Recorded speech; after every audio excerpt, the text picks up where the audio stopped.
लकड़ा उड़कर वो फिर से अपने हाथों में पोटली लिए कुएं की तरफ बढ़ने लगी। लेकिन तभी उसने देखा कि कुएं के पास एक आदमी अपनी साइकिल से गुजर रहा है।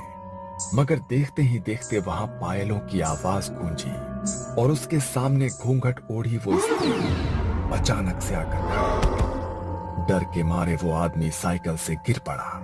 वो उसकी ओर बढ़ी और उसने उसके शरीर के मांस को भी पूरी तरह से नोच डाला। उसकी चीखों की आवाज पूरे गांव में गूंज उठी।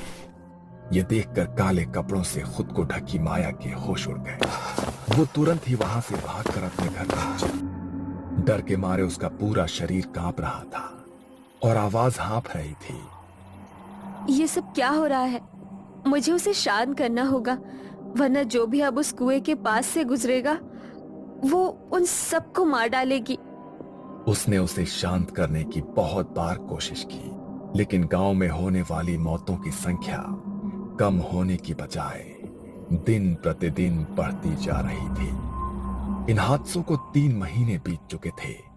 माया अब अपनी आंखों के सामने किसी और को बलि चढ़ते हुए नहीं देखना चाहती थी। इसलिए आज उसकी शांति के लिए माया कुएं के पास बैठकर यज्ञ कर रही थी। तुम्हारा बदला पूरा हो गया है, तुम अब शांत हो जाओ। गांव वालों को मत मारो, जिनको मारना था उन्हें तुम मार चुकी हो।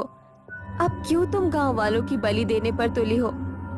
तभी अचानक वहां बहुत जोर से हवा चलने लगी, जैसे कोई उसे अपनी मौजूदगी का एहसास कराना चाहता हो। कुएं की मंडेर पर जल रहा वो दीपक हवा के झोंके से बुझ गया और उसे भी अपने आसपास पायल की आवाज सुनाई देने लगी। उसने पीछे मुड़कर देखा तो वही औरत उसके सामने खड़ी थी। उसके चेहरे से घूंघट हट चुका था और उसका भयानक चेहरा गुस्से में उसे ही देख रहा था। देखो, तुम्हें